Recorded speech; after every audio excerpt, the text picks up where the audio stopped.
Morning house ബ്ലോഗിലേക്ക് സ്വാഗതം. ഇന്ന് നമ്മൾ ഉണ്ടാക്കാൻ പോകുന്നത് അടിപൊളി 4 മണി പലഹാരം കേട്ടോ. നമ്മൾ ഉണ്ടാക്കാൻ പോകുന്നത് അടിപൊളി ചിക്കൻ ബോണ്ടയാണ്. അപ്പോൾ ഇത് എങ്ങനെ ഉണ്ടാക്കുന്നു, അതിലേക്ക് എന്തൊക്കെ സാധനങ്ങൾ വേണ്ടെന്ന് നമുക്ക് നോക്കിയാലോ. അതിന് വേണ്ടി ഞാനിവിടെ ഒരു പാൻ അടുപ്പത്ത് വെച്ചിട്ടുണ്ട്. അതിലേക്ക് ഞാൻ കുറച്ച് ഓയിൽ ഒഴിച്ചിരുന്നു. അപ്പോൾ ഞാൻ വേറെ സാധനം ഉണ്ടാക്കാൻ വേണ്ടി ഒഴിച്ച ഓയിലാണ്. അപ്പോൾ അത് ഉണ്ടാക്കിയില്ല. അപ്പോൾ നമുക്ക് ഇത് ഉണ്ടാക്കിയെടുക്കാം കേട്ടോ. അതിന് വേണ്ടിയിട്ട് ഞാൻ അവിടെ നല്ലോണം കൊത്തിയറിഞ്ഞ സവോളയും 2 സവോള എടുത്തിങ്ങനെ, ചെറിയ 2 സവോള, പിന്നെ അതുപോലെ തന്നെ ഒരു പച്ചമുളക് ചെറുതായിട്ട് അരിഞ്ഞതും, കറിവേപ്പിനിൽ ചെറുതായിട്ട് അരിഞ്ഞതും, മല്ലിച്ചപ്പ് ചെറുതായിട്ട് അരിഞ്ഞത് അതിലേക്ക് ചേർത്ത് കൊടുക്കുകയാണ്. ഇനി നമുക്ക് നല്ലോണം ഇതൊന്ന് വഴറ്റിയെടുക്കണം കേട്ടോ. അപ്പോൾ എല്ലാതും ഇതേപോലെ ചെറുതായിട്ട് അരിഞ്ഞാലുള്ള നമ്മൾ ബോണ്ടൊക്കെ നല്ല ടേസ്റ്റ് ഉണ്ടാവുക. അപ്പോൾ ഇതേപോലെ തന്നെ കുറച്ച് ഉപ്പ് ചേർത്ത് നല്ലോണം ഒന്ന് വഴറ്റിയെടുക്കണം ആദ്യം തന്നെ നമുക്ക് വേണ്ടത്. അപ്പോൾ നല്ലോണം ഒന്ന് വെന്തോട്ടെ, ഉള്ളിയും പച്ചമുളകും ഒക്കെ നല്ലോണം ഒന്ന് വെന്ത് കിട്ടണം. അപ്പോൾ ഇതുപോലെ തന്നെ നല്ലോണം ഒന്ന് വന്ന് കിട്ടും. ഇനി നല്ലോണം ഒന്ന് വന്നതിന് ശേഷം നമുക്ക് അതിലേക്ക് ഒരു 1/4 ടീസ്പൂണ് മഞ്ഞൾപ്പൊടി ചേർത്ത് കൊടുക്കുക. അതേപോലെ തന്നെ ഒരു 1/2 ടീസ്പൂണ് ചിക്കൻ മസാല, 1/2 ടീസ്പൂണ് മുളകും പൊടി ചേർത്ത് കൊടുക്കുക. അപ്പോൾ നമ്മൾ പച്ചമുളക് ഇതിട്ടിക്കണേ, അപ്പോൾ അതിനനുസരിച്ച് മുളകും പൊടി നിങ്ങൾ ചേർത്ത് കൊടുത്താൽ മതി കേട്ടോ. ഇനി നമുക്ക് ഇതിൻ്റെയൊക്കെ ഒരു പച്ചമണം പോകുന്നവരെ നല്ലതുപോലെ ഒന്ന് ഇളക്കി കൊടുക്കണം. അപ്പോൾ ആ പച്ച കുത്തൊക്കെ മുളക് പൊടിൻ്റെ അതിൻ്റെയൊക്കെ പച്ചക്കുത്ത് പോകുന്നവരെ നല്ലോണം ഇളക്കി കൊടുത്തതിന് ശേഷം നമുക്ക് മഞ്ഞൾപ്പൊടി ഉപ്പും ചേർത്താണ് വേവിച്ച ചിക്കൻ അതിലേക്ക് ഇട്ട് കൊടുക്കാം കേട്ടോ. അപ്പോൾ ബീഫൊക്കെ ഇഷ്ടപ്പെടുന്ന ആൾക്കാരുണ്ടാവും, പക്ഷെ നമ്മൾ പൊതിയേറെ ആൾക്കാർ ചിക്കനാണ് ഇഷ്ടപ്പെടുന്നത്. അതുകൊണ്ടാണ് നമ്മൾ ചിക്കൻ വെച്ച് ബോണ്ട ഉണ്ടാക്കണത്. നമുക്ക് പിന്നെ ഒരു ദിവസത്തിൽ നമുക്ക് ബീഫ് വെച്ച് ബോണ്ട ഉണ്ടാക്കാം കേട്ടോ. അപ്പോൾ നമ്മൾ ചിക്കൻ അതിലേക്ക് ഇട്ട് കൊടുത്ത് ഞാൻ ചിക്കനിലേക്ക് എല്ലാ മസാലയും ചെയ്യുന്നതിൽ നല്ലതുപോലെ ഒന്ന് ഇളക്കി കൊടുക്കണം. ഇപ്പോൾ നമ്മളെ മസാലയൊക്കെ ഒന്ന് ചേർന്നിട്ട് നമുക്കത് വാങ്ങി ചൂടാറാനും വേണ്ടി മാറ്റി വെക്കാം കേട്ടോ. ഇപ്പോൾ ഒന്ന് നമ്മൾ മസാലയൊക്കെ ഒന്ന് ചൂടാറി വന്നിക്കണം. അതിലേക്ക് നമുക്ക് പുഴുങ്ങിയ കിഴങ്ങ് 3 ഇട്ട് കൊടുക്കണം. അപ്പോൾ അത് ഉപ്പും മഞ്ഞൾപ്പൊടിയും ചേർത്ത് പുഴുങ്ങിയതാണ് കേട്ടോ. അപ്പോൾ ഞാൻ ഓൾറെഡി കുറച്ച് ഉപ്പിടാൻ കാരണം തന്നെയാണ് എല്ലാം ചിക്കനിൽ ഉപ്പിട്ടിക്കണേ, കിഴങ്ങിൽ ഉപ്പിട്ടിക്കണേ. അപ്പോൾ പെട്ടെന്ന് ഉപ്പ് കയറണ്ടല്ലോ, എല്ലാത്തിനും ഞാൻ കുറച്ച് ഉപ്പിട്ടത്. നമുക്കത് കൂട്ടി എല്ലാതും മിക്സ് ചെയ്തിട്ട് ഉപ്പുണ്ടോ നോക്കാം. ഉപ്പ് കുറവുണ്ടെങ്കിൽ നമുക്കൊന്ന് ഇട്ട് കൊടുക്കാം. അപ്പോൾ അതേപോലെ ഒന്ന് ഉടച്ച് മിക്സ് ചെയ്തപ്പോൾ കുറച്ച് ഉപ്പിൻ്റെ കുറവുണ്ട്.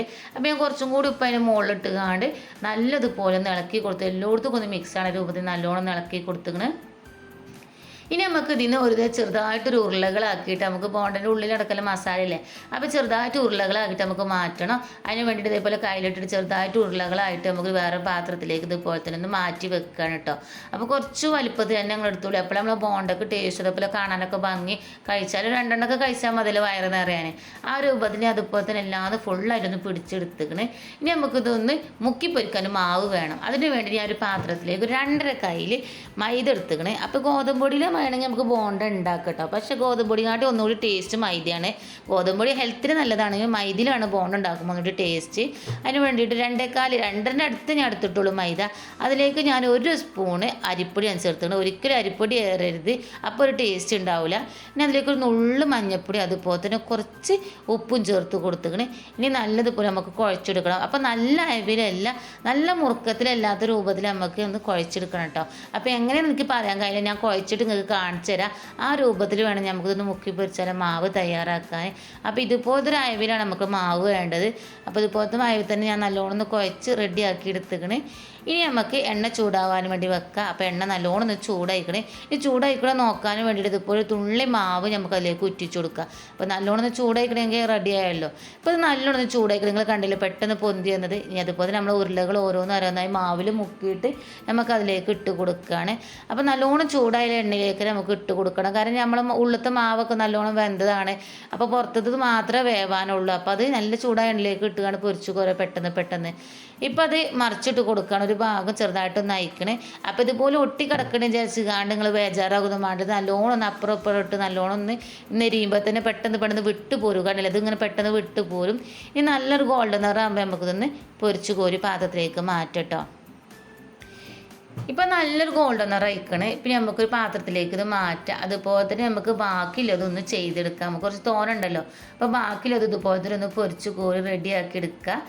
അപ്പോൾ ഇതേപോലെ തന്നെ ഫുള്ളായിട്ട് ഞാനൊന്ന് പൊരിച്ച് കോരി റെഡിയാക്കി എടുത്തിക്കണേ. ഇപ്പം നമ്മളെ ചിക്കൻ ബോണ്ട റെഡി ആയിക്കണേ. ഭയങ്കര ടേസ്റ്റാണ് ഇത് കഴിക്കാൻ. 4 മണിക്കൊക്കെ ഇരിക്കുമ്പോൾ അതേപോലെ സിമ്പിളായിട്ട് ഉണ്ടാക്കാൻ പറ്റിയ നല്ലൊരു പലഹാരമാണ്.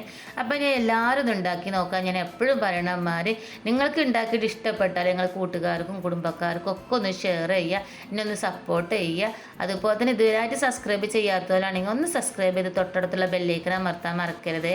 അപ്പോൾ ഇതുപോലെ തന്നെ സിമ്പിളായിട്ട് നല്ല അടിപൊളി റെസിപ്പി ആയിട്ട് ഇനിയും വരുന്നതേക്കാരും.